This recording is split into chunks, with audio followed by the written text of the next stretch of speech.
Hey, what's up? This is Chuck D. You are listening to Toronto Mike right here, right now, in the place to be. What up, Mike? Toronto. VK on the beat. Check. I'm in Toronto where you wanna get the city love. I'm from Toronto where you wanna get the city love. Okay. I'm in Toronto like we wanna get the city love. My city love me back for my city love. I'm in Toronto. Welcome to episode 1727 of Toronto Mic'd, proudly brought to you by Great Lakes Brewery, a fiercely independent craft brewery who believes in supporting communities, good times, and brewing amazing beer. Order online for free local home delivery in the GTA. Palma Pasta. Enjoy the taste of fresh, homemade Italian pasta and entrees from Palma Pasta in Mississauga and Oakville. Toronto's Waterfront BIA. Check out what's happening on Toronto's waterfront this summer. Toronto Maple Leafs baseball. Get your butts to Christie Pitts this summer for the best baseball in the city outside the dome. RecycleMyElectronics.ca. Committing to our planet's future means properly recycling our electronics of the past. Building Toronto Skyline, a podcast and book from Nick Iones, sponsored by Fusion Corp Construction Management Inc. and Ridley Funeral Home, pillars of the community since 1921. Today, returning to Toronto Mic'd, it's Gill Deacon. Welcome back, Gill. Hello. What a treat to be here. What a treat it is to see you again. It's been a long time. It has. I don't know how long. I can't remember exactly, but I do, minute okay? and a half. You know I do my homework, okay? So Yes, you do. this is the second time we've met in person. And the first time was when you were in this basement back in December 2017. Okay. So do some math for me there. What is that? 7.5 years? Yes, exactly. Almost exactly. Okay, so 7.5 years ago, you made your Toronto Mike debut. That was episode 290. You're a machine. I look at you, look at this setup. I'm so, such mad respect, Mike. First of all, it's Praise from grown Caesar. and expanded and looks super tricked out since I was last here. And second of all, you're still at it. What was it? 1,700 and something like that. This is 1,727, and that's a pretty good gap between appearances, actually. But you had a lot going on. We'll talk about that. But episode 290, to me, when I hear a number like that, it feels like the early days, 290. And yeah, it's kind of interesting that I'm over 1,700 now. But I'm so I can't tell you how happy I am to have Gill Deacon back. Aw, well, as I say, it's an honor to be here. And I truly do. I now have a podcast, which I'm sure we'll get to, but I understand the effort of making a podcast and the commitment and the work that you've put in to get this far. I'm not trying to, suck up here, but I truly do want to say I kind of like the sucking up, Gill, to be honest. Is at this point. I get it now, and whoo. Well, your new podcast is called A Love Affair with the Unknown. Yes. And we're going to dive into it, like what it's about. We're going to get really into it. And we're going to talk about your Substack and what you're up to now. But first, I'm going to let the listenership know where they can go to hear that initial visit. Because in that initial visit, I like to do I call it the A to Z, where we kind of walk through the life and times of Gill Deacon up to December 2017. So I'm going to read that description. And then I got some catching up to do with you, Gill. There's been a lot going on I need to talk to you about. But before we even begin here, let's address the fact we're not alone in this room. No. Who's in the room with us, Gill? I keep glancing behind me to make sure he's okay. Hugo, my four-legged companion for these 16 and a half years. He is a very old dog. I still call him my puppy, but he's a very old dog. He's been a lot of listeners from Here and Now days when I was broadcasting at home during COVID, one of the many chapters we've been through since you and I last spoke. But Hugo was often lying right there beside me as I broadcast from my home office, and that's where he is right now. And I'm happy to have Hugo down here. And you promised me Hugo won't unplug us during this recording. No, Hugo's too. Did I mention he's 16 and a half? He's too tired way to to do go, anything. Hugo. 16 and a half. Yeah. You sometimes... He's kind of like you. He's just soldiering on, man. No stopping. He's him. like me, too dumb to quit. No, Essentially. But no, Hugo's smarter than me. But I was thinking, like, you see these tiny dogs and they get to be like 16, 17, but not a lot of big dogs get to be 16, 17. Like, I think that's he's medium sized, but he's medium size. I don't got know. it in him. He's all still relative. got it. Yeah, But long may Hugo run. exactly. I Only like midlife is just a kid, as far as I'm That's concerned. right. So I mentioned you were episode 290, Jill, in December 2017, way back when. Can you remind me, because you mentioned things were different, but I can't remember when things changed. I know Mark Hebsher had me add cameras for his show, Hebsy on Sports, and then I started using the cameras. So we're actually on the live stream, live.torontomike.com. Ooh. But, like, were we configured differently? Can you remind There me? were 2x4s. I think this where we're sitting was under construction because there were 2x4. There was some framing of something resembling this studio, but it wasn't the studio. Okay. And they're like your kids' toys kind of shoved in between the. Do you want me to go on describe what it really looked like? I just honestly cannot remember the 2x4s. Like, I take your word for it. So you remember the one visit. So it's in your, but you know, I've had like 1,700, but I don't remember the 2x4s.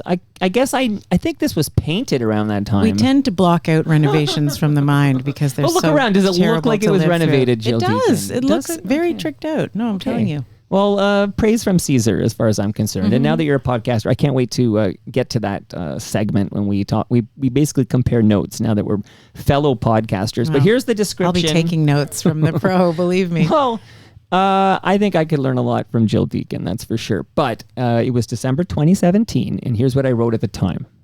I had to revisit it when I had you in the calendar and revisit like our life and times together. And this was a rich episode. We talked about you, Gill Deacon, being in Bag of Hammers. Oh, like, that's some deep maybe tracks right there. A quick hit here. Remind us what's Bag of Hammers. Bag of Hammers was a band started by Kevin Fox, who's currently touring the world with Stephen Page and he was a bunch of other musicians. He's a superstar musician in his own right, and at the time, he had this wonderful band, and he and I were in that together.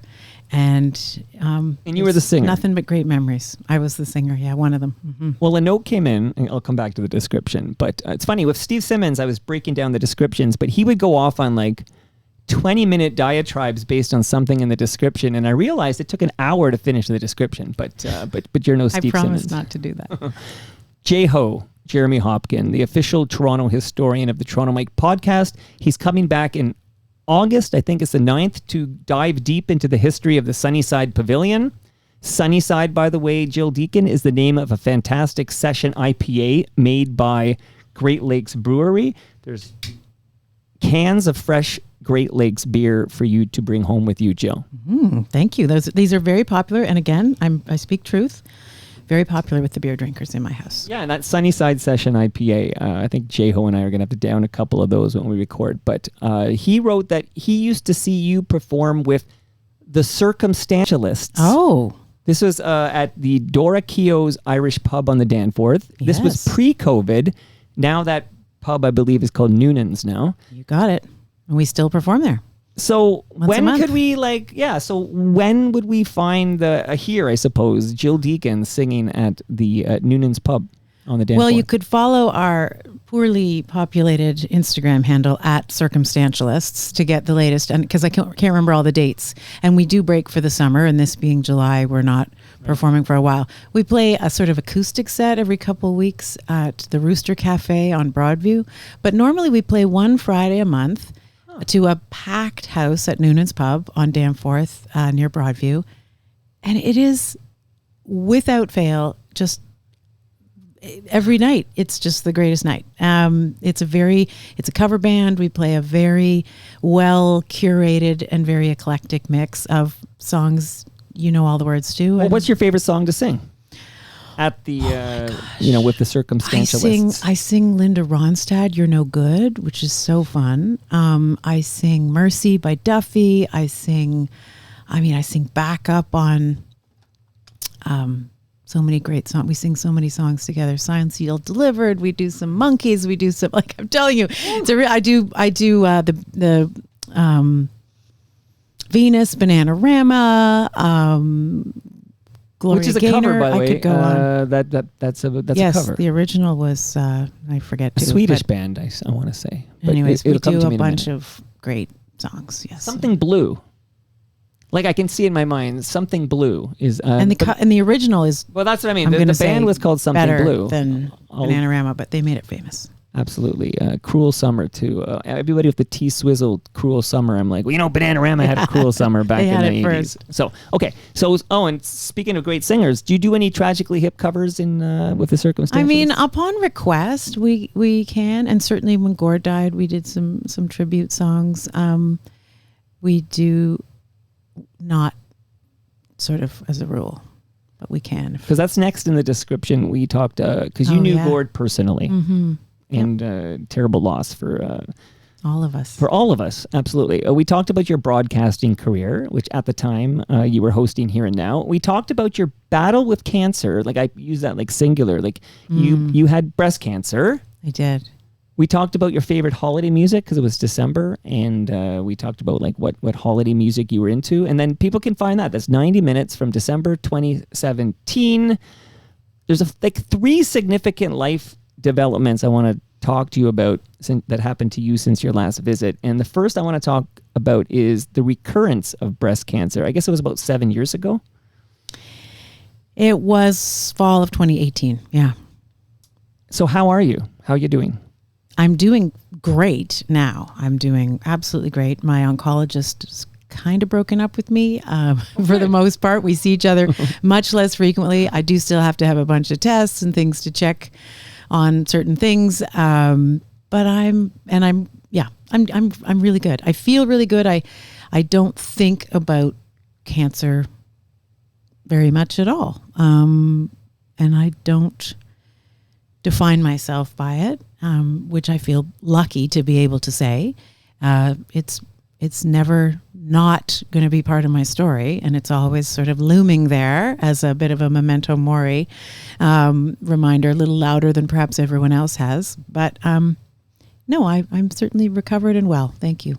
That's good because, several years ago now, but you had to leave Here and Now to undergo surgery and chemotherapy, and you did return to CBC in September 2019 after your second remission. Yep, that's right. All right, so hopefully your oncologist stays broken up with you, Jill Deacon. Yes. Okay, yeah. But so this is, you've lived quite a life because the recurrence of breast cancer, but then I would love to chat with you a little bit about long COVID.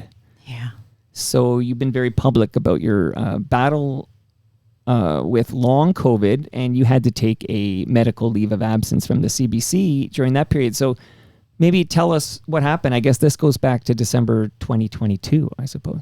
It does. That's certainly when I left CBC for what I thought was going to be a couple of weeks medical leave, just thinking, at the Christmas holidays, I'll just take the time off and really recover from whatever this is. But it had been dogging me since really July of that year. I'd had a bunch of mysterious symptoms, some heart stuff, some headaches and sinus stuff that seemed relentless, and I kept thinking I was fighting a cold, but I wasn't winning. What do you mean by heart stuff? Well, it's called tachycardia. Well, I had atrial ectopic beats. It's just my heart was just misbehaving. I mean, I would wake up in the middle of the night with this pounding heart and not know. I mean, I was sound asleep and happy, and what was going on? Stuff like that was happening. Yeah. So yeah, it was a combination of a bunch of things that grew increasingly problematic, and my energy was flagging through all of it. And by December, I thought, okay, I'll just take a little bit of time. By January, the holidays are over, and I'm still really just can barely make it up the stairs. So I say I need a little longer, and it ended up being 20 months that I was. The first 8 months of which I was seeing my doctor, getting 10 million tests, my GP, millions of tests. Go see an endocrinologist. I saw an endocrinologist, an internal medicine specialist, a respirologist, a rheumatologist, my oncologist. There's others I'm forgetting all. There's about 8 doctors that I saw, all these specialists. nobody could really figure out what was what. So it took 8 months before I find of just medical uncertainty, personal misery, low decreasing energy. And then you'd have, the thing about long COVID is it often comes in waves. And so you sort of have a couple days where you think, wait a minute, look at me. I'm walking the dog, or I'm, grabbing some groceries, and I get, maybe it's gone, whatever it was. And you kind of live your life for a minute, and then, whoa, you're right back on the couch. So it's really cruel and relentless in that way. And it can't help but affect your spirits. You get really psychologically just down, feeling that your old self is gone, and how are you ever going to get it back? And no doctors have any answers. So it's relentless. And then when I did get a diagnosis, such as it was, because anyway, I try not to talk too long about it because I'm very interested about. I don't find this boring at all. Please be as detailed as you like to be. Well, the reason, in some ways, that it took so long to diagnose in my case, really two parts to that. Number one is I never had an active case of COVID, ever. I still haven't. I've never once on a rapid test nor a PCR test ever tested positive for COVID. Wow. I didn't have a sniffle. I didn't have a cough. I never had the sore nothing. 0, 0, 0. So when I went to each doctor with all these symptoms, they didn't really think to look under that rock because I didn't have any evidence of having had COVID. I did, for anyone who might recognize that situation, I did eventually discover, thank you to my oncologist, because GPs at the time weren't aware of this, there's something called a nucleocapsid test, which is a test that you pay $80 for at, Life Labs or whatever.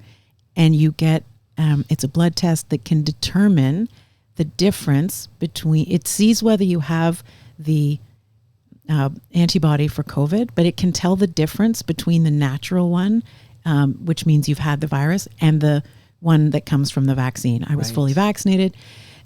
So that was the determination. Oh, you do have the antibody for COVID. So somewhere along the line, you did have it. You were asymptomatic, but you had it. And that's what triggered me being able to get into a long COVID clinic, which is where I was finally diagnosed. But even when you get a diagnosis, there's still, they don't have any answers. There's nothing. Well, that's just it, right? This is, even doctors are trying to figure this out, right? Like we don't know much about, what was the treatment? Just wait it out?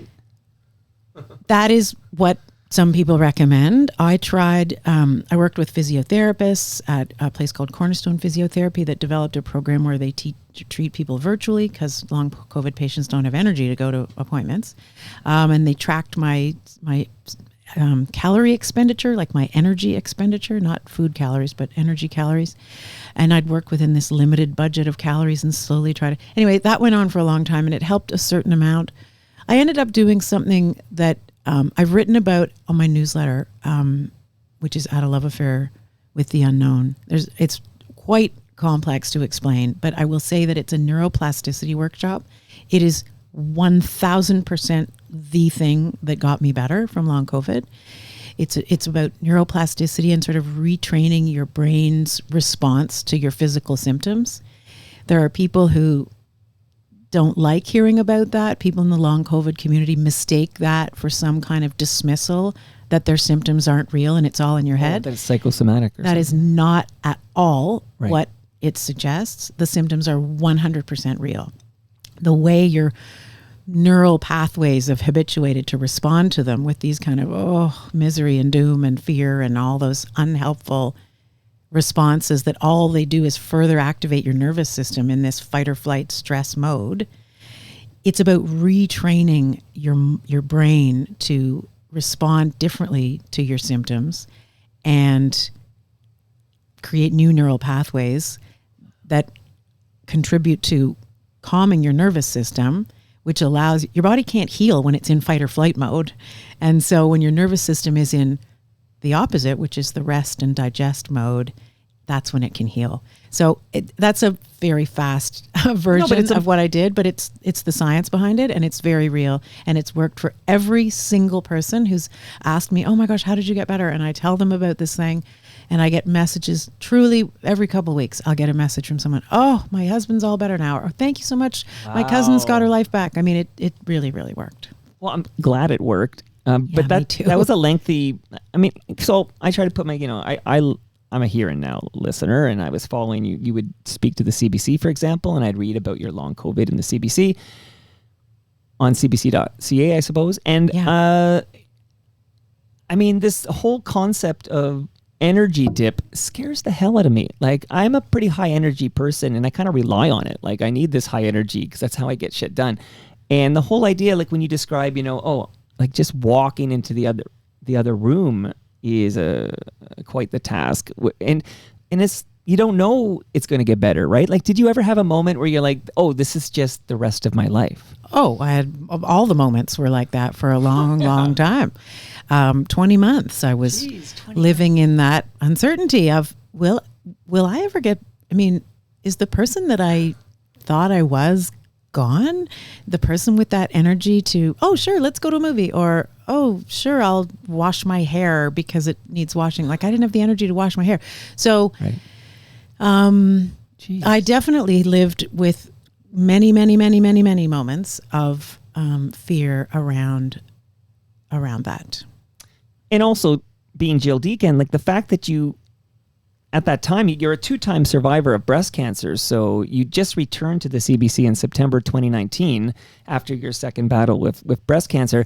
So did any part of you think like, oh, am I just jinxed? Like, oh, was I born under a bad sign? Like now Yes. this? Yes, and all of the above. Yes, Jeez. yes. No, I did. I wondered, and that also compounded the challenge with diagnosing my long COVID because of my history. They were going down a whole bunch of avenues and checking out, scratching off a lot of Right. possibilities, and so it added to the fear. No question.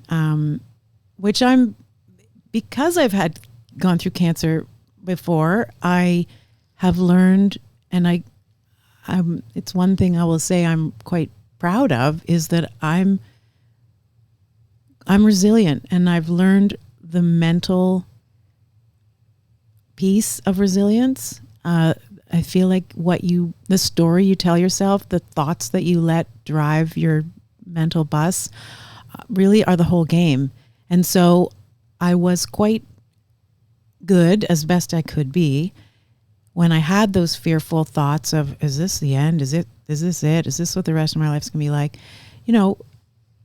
Catching those, interrupting those, trying to say, okay, hold on. Is that helpful? Is worrying and stewing and fretting, that doesn't help. It just makes things worse. And again, that ended up being an aspect of my recovery, was reframing my mental responses to my habitual responses to all this physical discomfort. Like, could you give a specific example? Because I'm imagining I get the vibe of what you're talking about, but do you have like a specific, like how you rewire yourself to like, I'm trying to get a specific there so I can. Yeah. And again, this is a really complicated, Right. It's like a 3-day workshop that I took to kind of, which Wait, is a 3 days? training. I was imagining like 3 months. No. Head. The workshop was 3 days, but it's a training thing and then so you have to do that Right, work okay. for as long as it takes. It only took me a few weeks afterwards, but Sure. anyway. So one example is when I would constantly get headaches, or you'd feel really tired and, oh, I have to go lie down. And so habitually what I would have been doing for 20 months was, oh my God, I've done it. I've done too much. I've blew it. I've gone, walked too far. I guess I'll never get better. Like those thoughts. So I'd catch myself thinking those. There's a cognitive behavioral therapy aspect to this, where you interrupt thoughts and you say, hold on a minute. I see what I'm doing there in my mind, getting all down about it. And so instead of responding to my headache or whatever symptom that way, I'd interrupt that and sort of remind myself of my times when I felt better in my body, and focus on, okay, but I did go for a walk today. All right. Like again, it sounds flaky, and it sounds like a an little attitude adjustment. It's partly an attitude adjustment. There's more to it than that. Sure. But yes, just in general, specific to how I recovered from it, yes, that's part of it, but there's a lot more to the training. But overall, because you were asking, was it really hard to sort of live with that concern that this was never going to end? I do tend to, when hard things happen, as they do all the time in our own private lives and in the bigger world, I'm very conscious of interrupting just anxious thoughts that really ultimately serve no purpose. They just don't help me. You want to be productively worried, like when you see a unfortunate or mysterious lump, you book a doctor's appointment. Like that's productive or proactive worry. But unproductive worry is just stewing and mulling and wondering and, and that doesn't really help. So focusing on like choosing what we pay attention to and choosing what attitude I have about my life is definitely part of my way to recover from hard things. Okay, so you did recover from these effects of long COVID, and I remember being very happy when I tuned in, 99.1, and there is Gill Deacon back hosting Here and Now. But my question for you, because of course, in September 2024, you announced you were stepping down as host of Here and Now. That's the third big thing I want to talk to you about. But I'm curious, when did you realize you wanted to leave your role as host of Here and Now? Like how long after your return, or did you know before your return? Like when did you realize you wanted to give up that seat? I think what you heard was maybe the one time that I came on the radio to say that I wasn't coming back, because I didn't return. I didn't host the show after I was You're right. I was. It's a really hard question to answer. When did I know that it was time to leave Here and Now? It's definitely tied in with what I went through. 20 months is a long time to think about who am I? What does life mean? What is my life going to look like if I ever get better? How? And I felt like the way forward opened up once I got recovered and felt healthy again. And I'd come back to hosting at, that regular shift of the 3 hours every day on Here and Now. I'd come back, as you mentioned, after cancer once before. And it just felt like this time something had shifted and the path was shifting in a different direction, and I needed to leap into the unknown a little bit and kind of bet on myself and on what other interests and skills and talents I have how else could I use them? Well, we're going to put a pin in that for a moment, because that's going to be when we talk about a love affair with the unknown and the podcast and, of course, the Substack. I apologize. Of course, you did not come back. I do remember tuning in to hear you come on to make the announcement that you were not coming back. And then my brain thought maybe you came back for a spell. No, you hear a familiar voice on radio and you think, okay, all is well, and you kind of stop. I bet you people hear your voice in like the grocery store and they think you were on like this week. They're like, they think they heard you this week. Radio's like that. It really is. Yeah. Geez, people can't, there's been months. Okay. So something has shifted. I wrote that down, that terminology. So how long was it? About a decade? How long were you host of Here and Now? Yeah, about 11 years. Yeah. Okay. Right. I'm going to play something because this did happen during those 11 years. And I mean, heck, I want to play the whole 9 minutes, but we don't have that kind of time. So I'll play like 60 seconds of this. But this did happen, Gill Deacon. It seems like just about everyone has a podcast these days, but few of them truly resonate in a field that's quickly become kind of oversaturated. But that's not been a problem for my next guest. Mike Boone has made a lasting impression with audio files. He has just celebrated 1,000 episodes of his podcast, Toronto Mic'd, a podcast that celebrates, as the title might suggest, Toronto and its people. Mike has had just about every big name in this city interviewed on his podcast over the past decade. He even talked to me. I had a chance to speak with him in 2017, but we're turning the tables this afternoon. Mike Boone, better known as Toronto Mike, joins me now. Mike, congratulations on 1,000 episodes of your podcast. That is no easy feat in the world of podcasting. How does it feel? Oh, Jill, thanks so much. What a pleasure it is to speak with you again. When you start podcasting, you don't think about episode 1,000. It's not like you you finish recording number 1 and you're like 999 more to go. Well, especially given how long ago you started. I mean, you started 10 I got to be years careful I ago. don't play the whole thing. I'm like, let's hear how this goes. One thing I noticed is like I'm literally on, and I don't. It wasn't a phone, but it was like I used my Google phone, I think, and it sounds like I'm on the phone. I'm like, Mike, couldn't we have done something different? But okay, so I was on Here and Now. You talked to me when I dropped episode 1000. Congratulations again, and that was 727 episodes ago. Right. Yes, we like you. Here and Now was all over Toronto, so you were a big part. That was a big But story. I will say CBC hasn't called since. CBC, come on, CNN math, calls. Do you know this? CNN calls, No. but CNN's called a couple of times in 2025. But I'm sitting by the phone waiting for CBC to call me back. But it was Well, amazing. you're 280 something episodes away.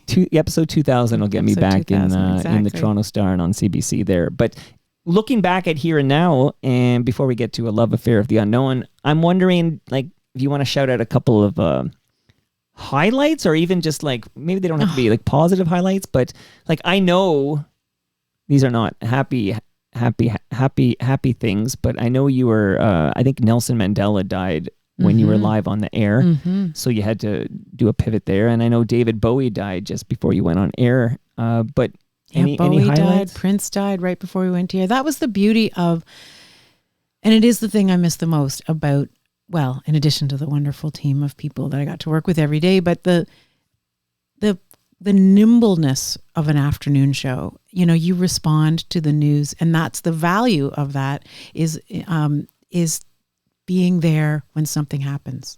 You know, when that's where the city turns, when they want to know what's going on. I don't understand. Wait, what? Bowie, what? And we, you know, had a script all prepared for the Santa Claus parade. I will never forget it. And then the news breaks that Nelson Mandela has died. And there goes that script. And we're all live and improvising and making it up as we go along, because you're fresh and in the moment. And that's what a live afternoon show is. I just love that. That's the glory of being spontaneous and really present and immediate for the city and for listeners in a way that no other radio program is and can be. So, yes, those are highlights for like me. a decade. But do you miss it?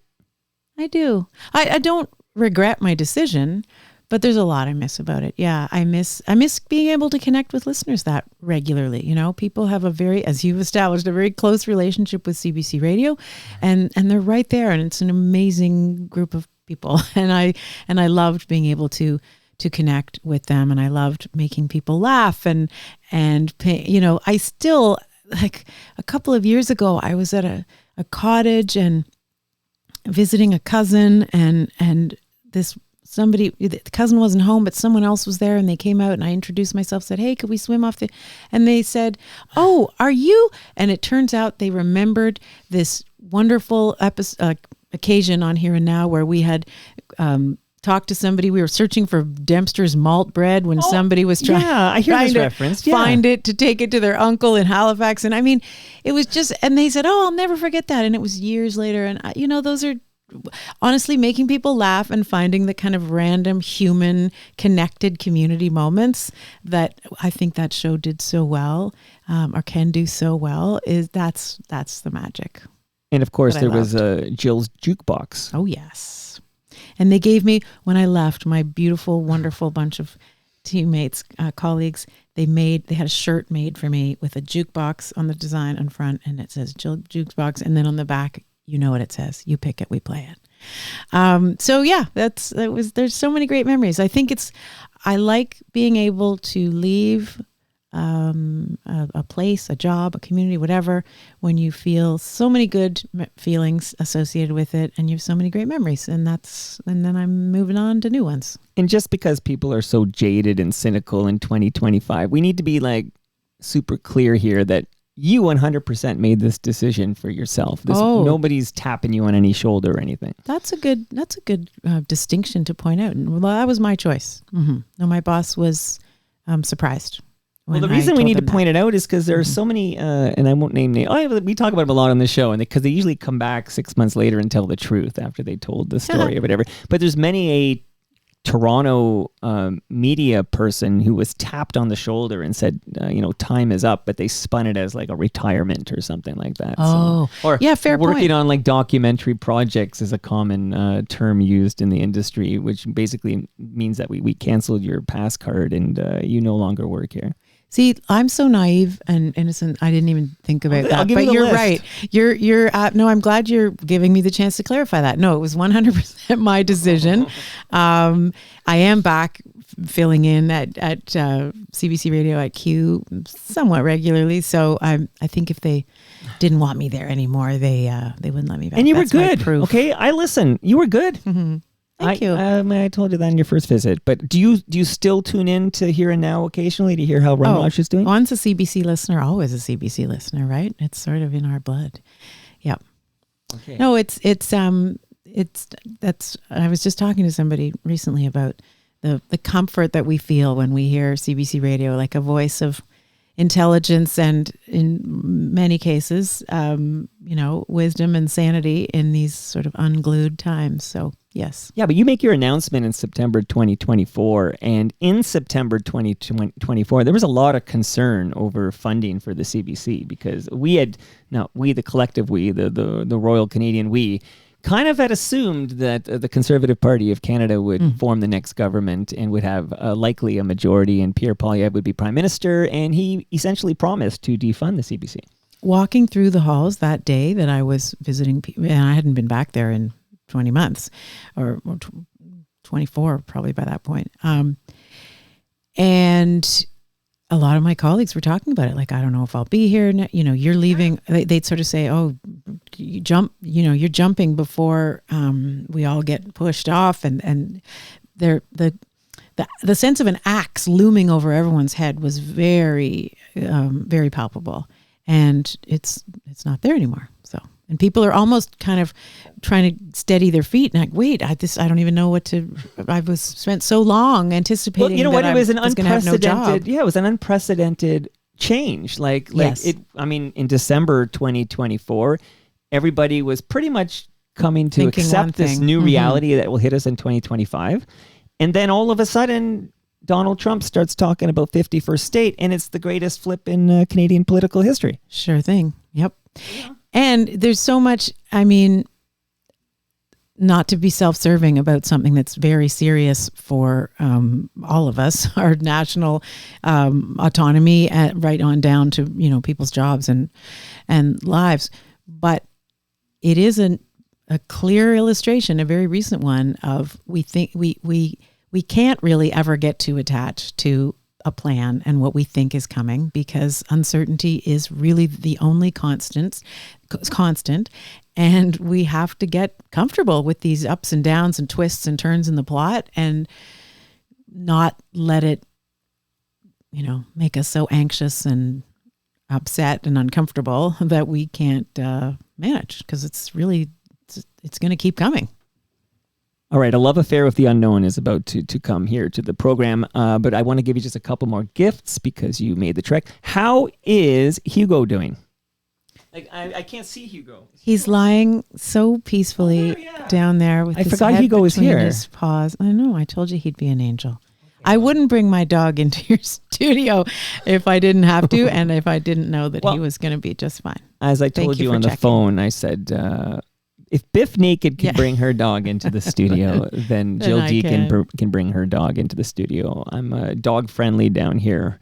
He's very happy. So you got your beer, but I want to give you a large frozen lasagna from Palma Pasta. When you were here the first time, did you receive beer or lasagna, or is this the before times? I can't remember. Maybe beer, but definitely not lasagna. Okay, so yeah, You're telling me GLB that was the first sponsor in. Go ahead. You're telling me I don't have to make dinner tonight. Thank you. It's frozen solid, so this is the thing. I do get that line, and then tomorrow night. I know I would stick it in the fridge and then make it tomorrow, but you'll love it. I mean, Palma Pasta, delicious, authentic Italian food.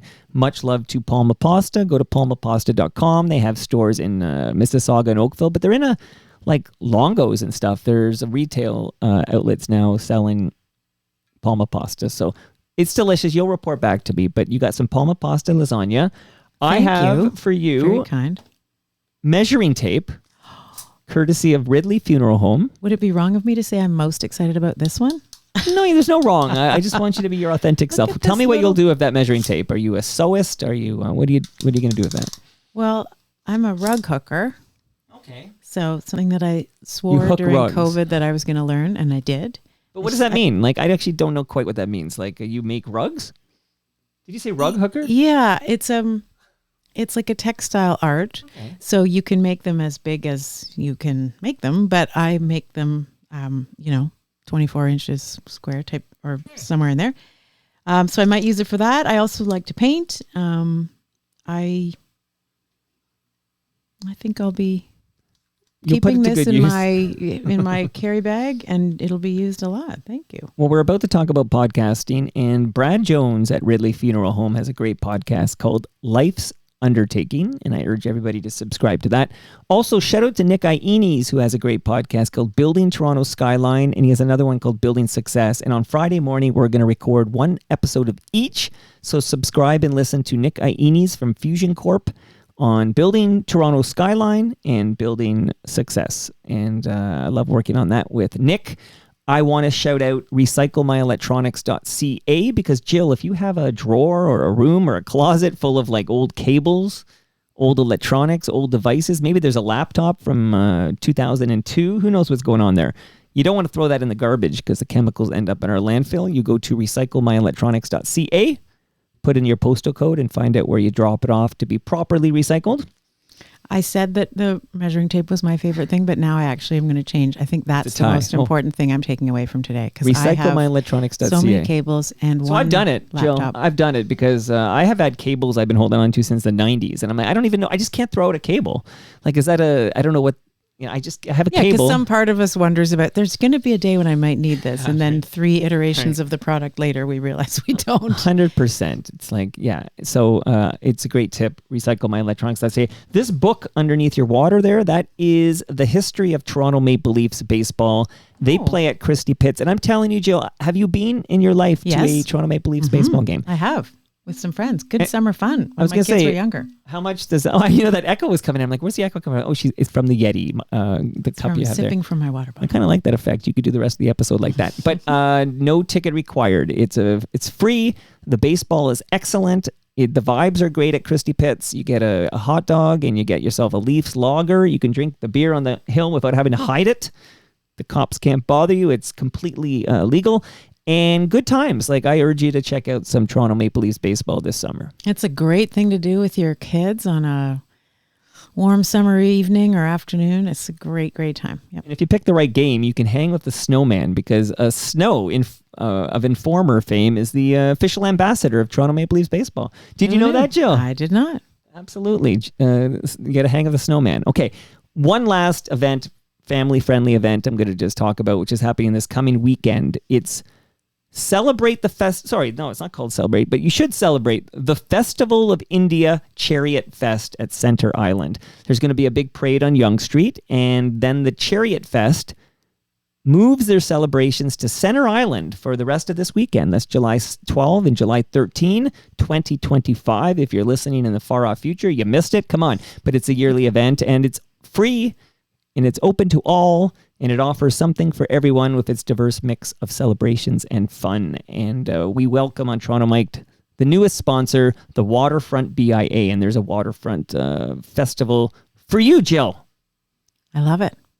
Okay, let's talk about what you're up to now. So we talked about those big 3, and these are some guests come in and they don't have much. Yeah, this happened, that happened. You had 3 significant things. I would say recurrence of breast cancer, long COVID, and then stepping down as host of Here and Now on CBC Radio 1 here in Toronto. 3 significant life events have happened since we last talked. Tell me about, maybe give me a bit of the origin story. Like, what made you want to podcast? A love affair with the unknown. What does that mean? Start us off by sharing what you're up to now.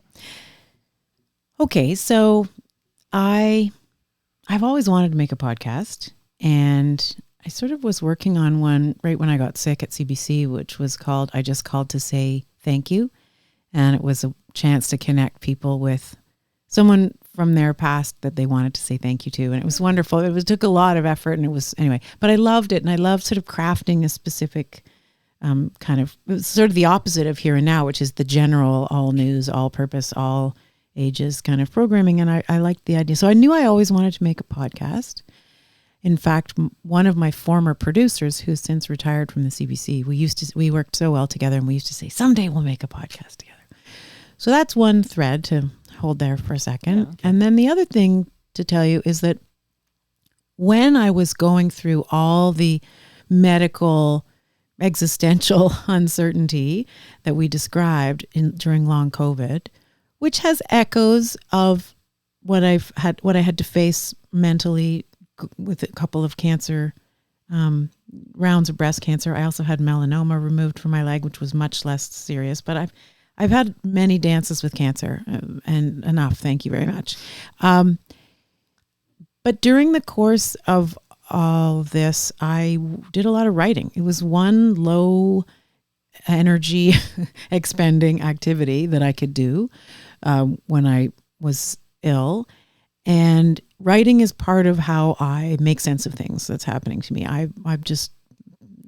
That's part of one of my creative expressions. And I realized over the course of this long period that I was accumulating quite a bit of writing about uncertainty and researching and reading about other ways to think about uncertainty. Because what came to me really clearly as I was going through this endless waiting game of long COVID was I can't spend any time wishing this away. I can't make this not be the way things are.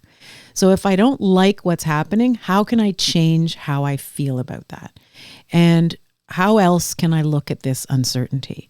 So I started to think about, I started to read about and look into sort of other ways of thinking about uncertainty. And jazz music is one example. You know, there's a beautiful anecdote from Herbie Hancock. He talks about playing on tour with Miles Davis. They're live in Stuttgart, Germany at this jazz festival. And Herbie Hancock played the wrong notes. So wrong that he lifted his hands off the keyboard and put them over his ears like, what have I done? And Miles Davis, as Herbie Hancock describes, you can find this on YouTube and hear him talk about it. He says Miles Davis not only didn't react and make it, a big deal. He changed what he was playing to make Herbie's wrong notes work. And his point is, he says, that's jazz. You have to go with what comes. That's what improv and jazz and riffing is all about. And he says, in this beautiful, eloquent way that I'm kind of paraphrasing, Herbie Hancock says, Miles Davis' genius isn't just his musical talent. It's his ability to take what comes and work with it and keep going. And that's the attitude to life that we have to try to, we can take as an example. So those kinds of attitudes towards uncertainty, it's not, there's a lot of Stoic philosophy about our stress and our suffering doesn't come from what happens. It comes from how we respond to what happens.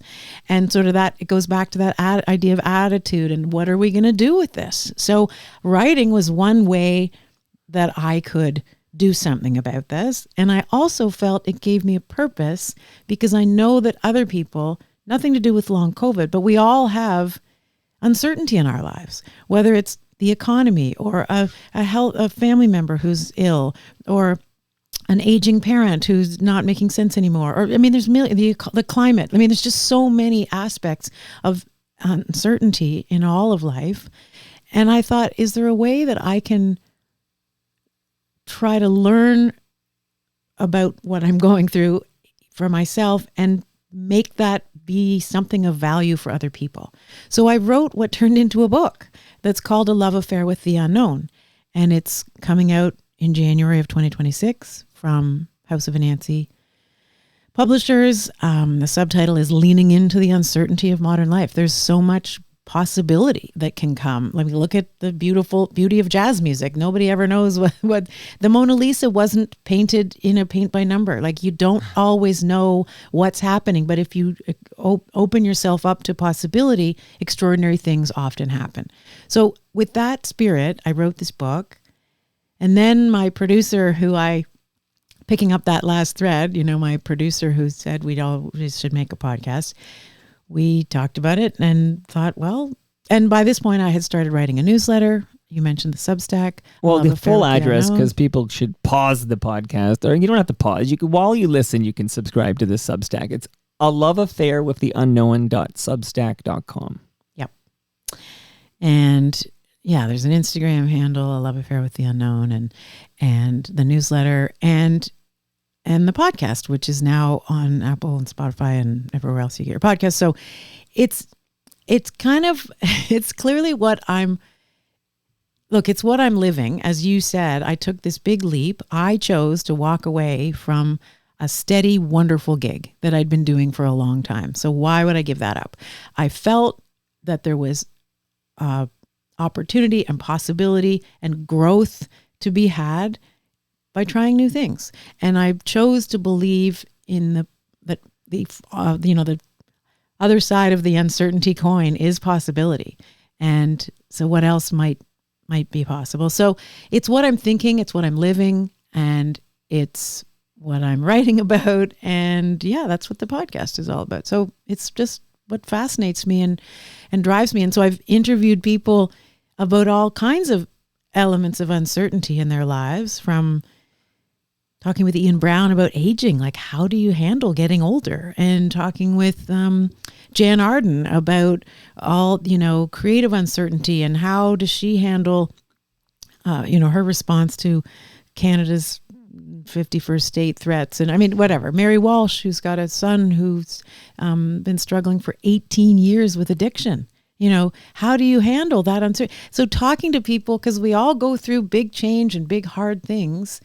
And what are the strengths that we develop going through hard things? And what's the growth that comes through on the other side of that possibility? So those are the kinds of conversations we're having, and what I just feel really passionate about right now.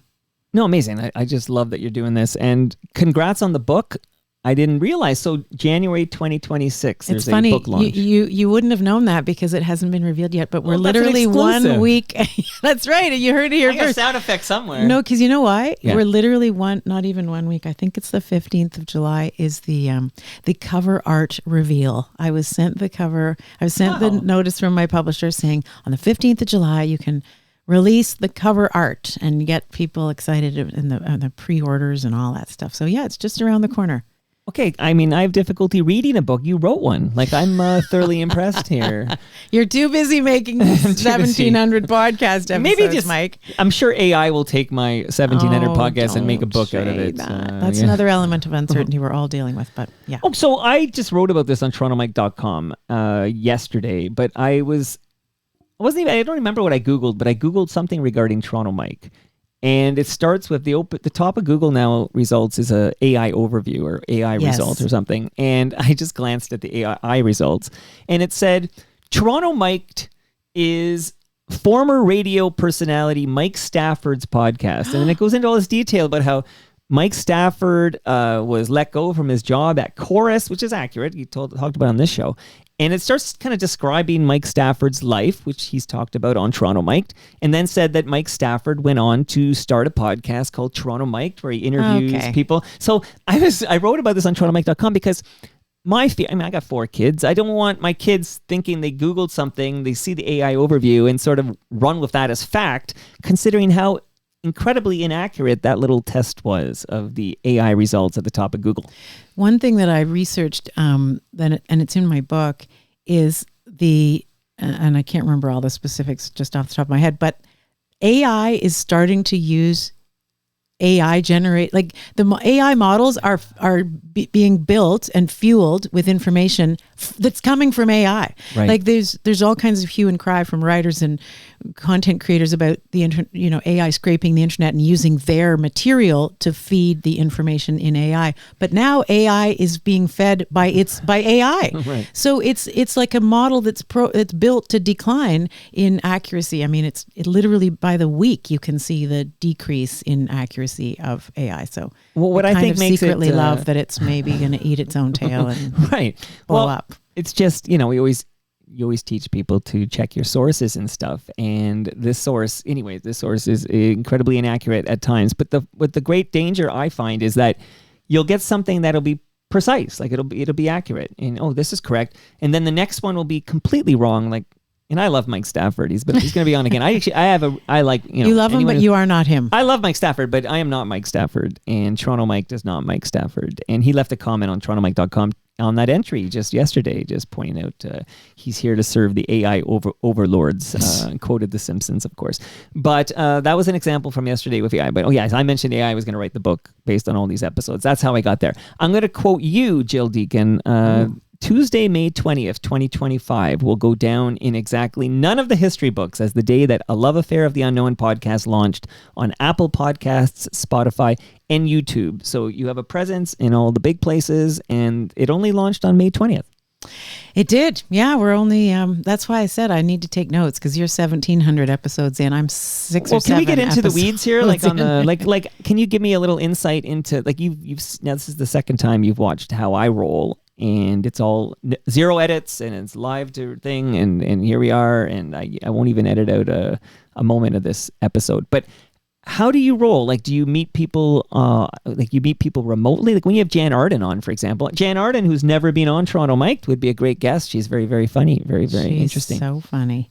So you scooped me there, but how did you meet with Jan, and is everything it edited? is Tell virtual. me about it. My producer and I were long time, veterans of broadcasting, but new to podcasting. So we had to learn, how do people make podcasts? So we found software, and a lot of them are done virtually. So we have, I have a camera recording me, and and the software records them at the other end. So I always say to people, all you need is 45 minutes and some good Wi-Fi, and hopefully a good microphone.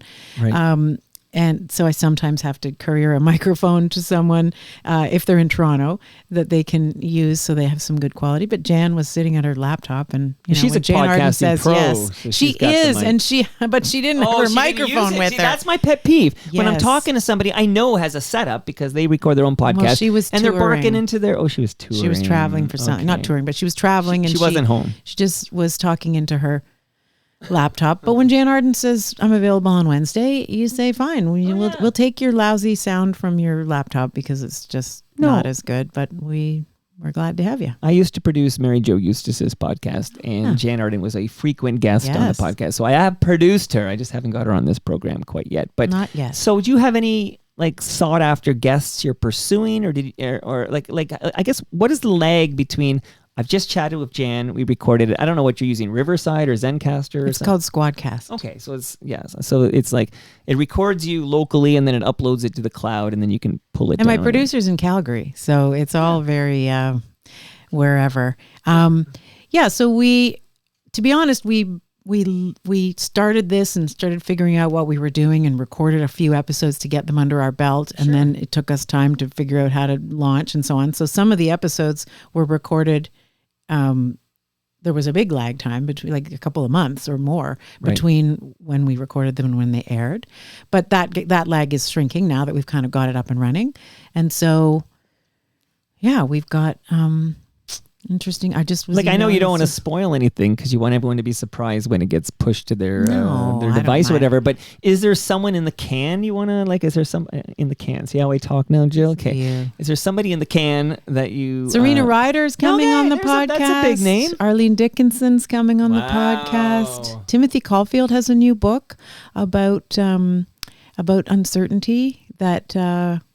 He's coming on. I think next week I'm interviewing Alex Hutchinson, who's written a book called The Explorer's Gene, about kind of looking at how the neuroscience of leaning into new things that we don't like, unfamiliarity, which is uncertain, and we don't always like the feel of it, but it's kind of the only way that we've evolved to all the greatness that humanity has been able to achieve. So how many are in the can over there, Gill? Like, you got we've aired 7. We've got several, probably 4 or 5 more in the can, and then more. We're booking more. We're going to keep going. So is it dropping weekly? It drops weekly, every Tuesday. Drops weekly.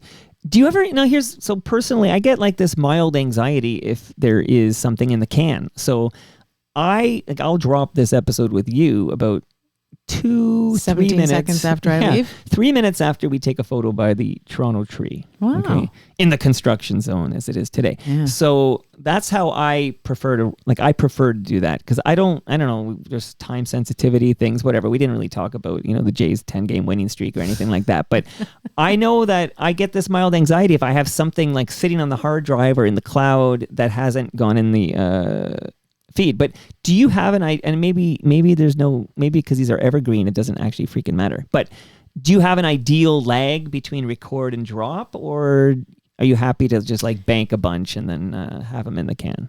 I guess we don't. No, we want to feel current and relevant. But you're right; these are different. They're sort of different kinds of conversations. Like they're evergreen to they're an not extent. time sensitive. Yeah, and some of them are related to the uncertainty of our political moment at this, as you said, like if we'd recorded something in December and tried to air it in March about that had any reference to Canadian politics, that would have needed some editing, right? So we don't like to have too long of a lag time for sure. I mentioned this, weeks. That's probably when I record a lot, so I do repeat my stories somewhat. But shout out to JD, who hosts a Tragically Hip podcast, and he's doing this top 40 countdown. And I participated in this, and we recorded in October 2024, and it is yet to drop. And I just can't. I mean, that's how JD wants to roll, and it's his podcast. Who am I to tell him what to do?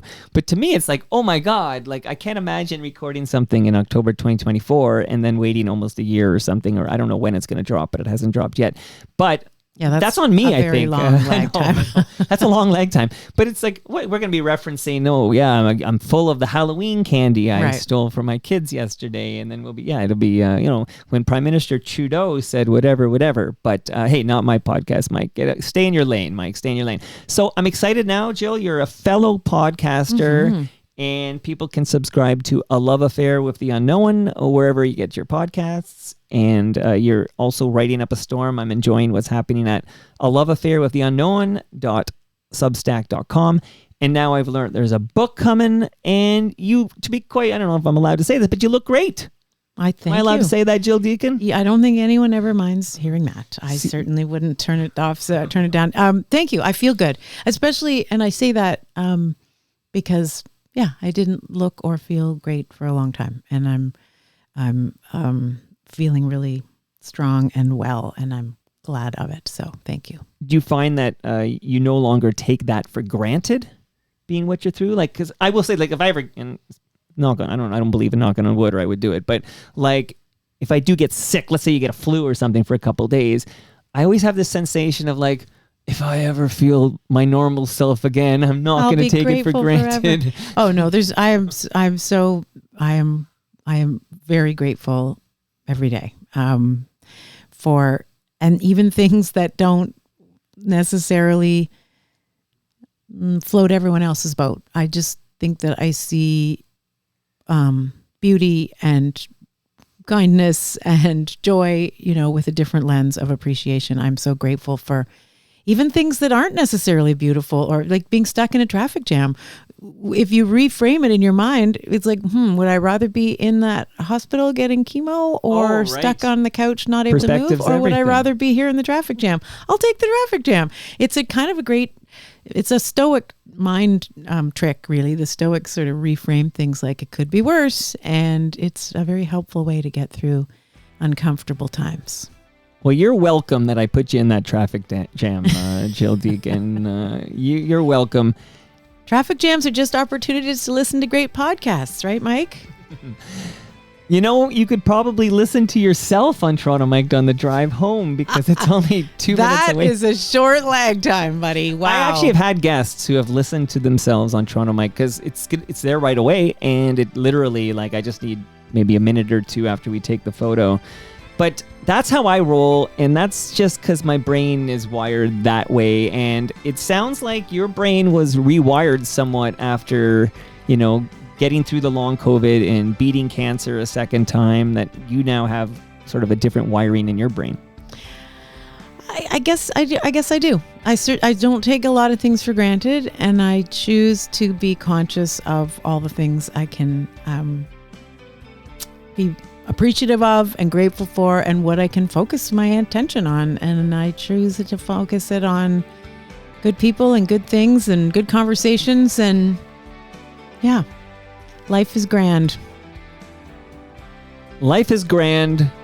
Honestly, it was a pleasure seeing you again, Gill. It's been a long time since I saw you, and then since then I did appear on Here and Now, but didn't see you when I was on the radio, and it's great to see you. When I saw you and in Hugo there, I was just feeling really warm inside. Oh, there's Jill Deacon. Well, right back at you. I was so happy that you kindly reached out to have me back. It's great I saw to the be here. Substack. I'm like, oh, we got to talk about this.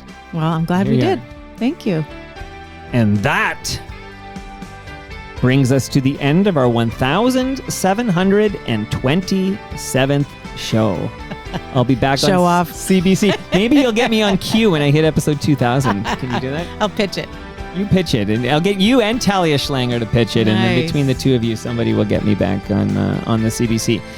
Go to torontomike.com for all your Toronto Mike needs. You can subscribe to A Love Affair of the Unknown at aloveaffairwiththeunknown.substack.com, and then you can subscribe to the podcast and all that good stuff. Much love to all who made this possible. Again, that's Great Lakes Brewery, Palma Pasta. You're going to love that lasagna, Jill. It's just the best. Toronto's Waterfront BIA, Toronto Maple Leaf Baseball, RecycleMyElectronics.ca, Building Toronto Skyline, and Ridley Funeral Home. See you all tomorrow. This is exciting because he's moved to Halifax, but he's in the basement tomorrow. He's visiting his folks. I think they live in Oakville. I'm not sure. But Scott MacArthur, who most recently was Afternoon Drive on 1010, part of the Rush with Reshmi Nair. Reshmi Nair, were you ever friends of Reshmi Nair? Yeah, she hosted Here and Now for a big chunk when I was off sick. She's a good lady. She's a good lady, but she seemingly disappeared from public life when she left 1010. I want to know how That she's I doing, can't but answer for you. you can't help me with that one. Okay, I'll work on that one. But Scott MacArthur is in the basement tomorrow. See you all then.